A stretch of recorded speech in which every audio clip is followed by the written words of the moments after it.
Good afternoon, everybody. My name is Ndumi Medupe. Welcome to this segment of Life and Leadership Conversations.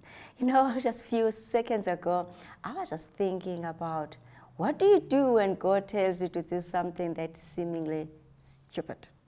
When you just know that, oh no, this just doesn't make sense, but you feel in your know-how deeper in your spirit or in your soul that I think this is the direction that God is leading me.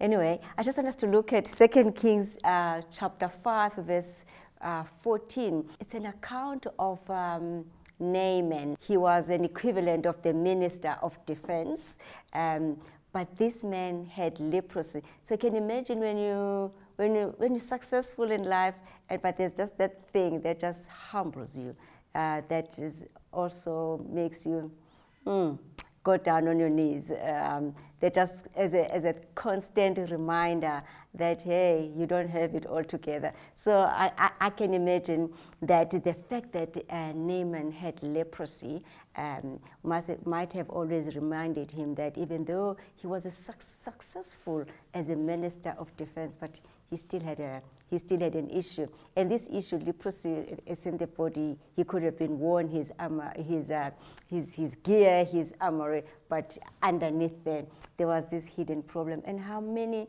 of us have got those issues? But I have the word of the Lord that God does see those hidden areas that we're embarrassed about, we wouldn't want people to know about, and if we bring them to Him, He will give us a solution. But in this case, I just want to look at solutions where God gives us solutions and they really don't make sense. In fact, they might even look stupid.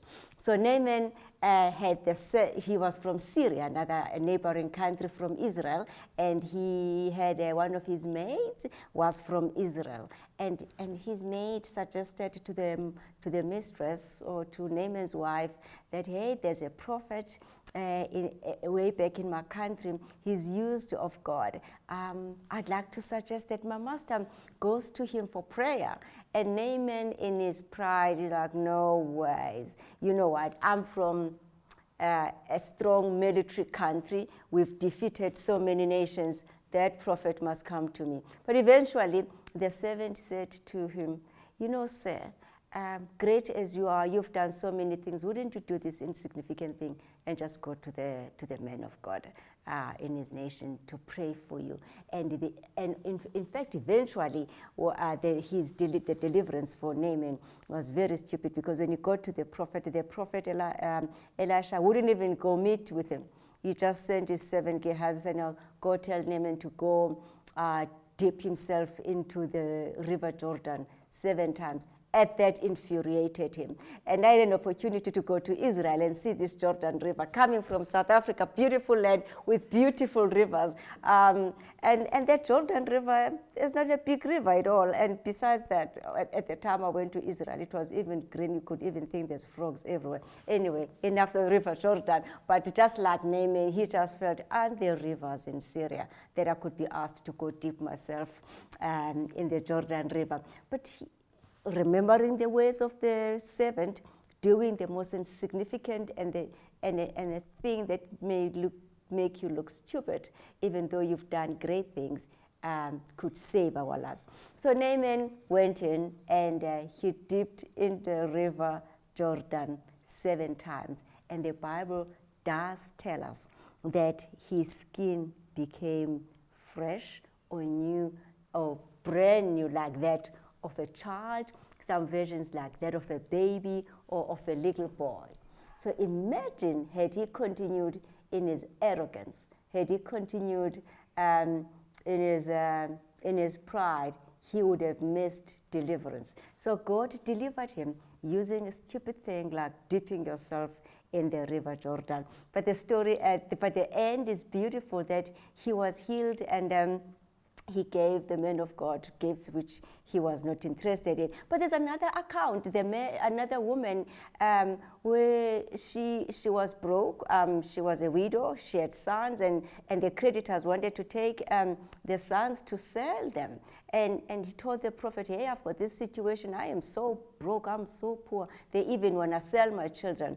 And he said, what do you have in your home? That miracle in your home. So she had a jar of olive oil. And the prophet said to him, go to your neighbors, ask for jars of oil, ask for jars, bring them into the house. So she went in and it's stupid. Going to neighbors and like, please, can I please borrow buckets? What are you gonna do?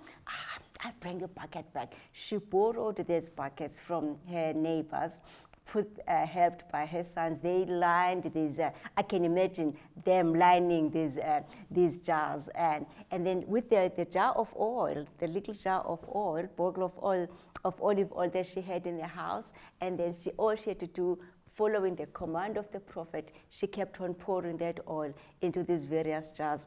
And the Bible does tell us that she had so much oil. The oil stopped when she said, I don't have enough jars. She was able to sell that. But that looked like a stupid act. Go borrow jars. And that was her way to a wealthy place, because she became wealthy afterwards. She was able to sell that oil, and she was able to pay her debts, and they were wealthy, and he saved her children.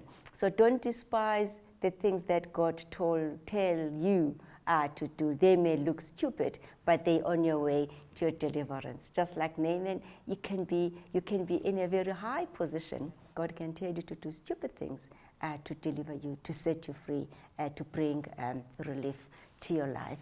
On that note, I'd like to wish you a good day. Thank you. Goodbye.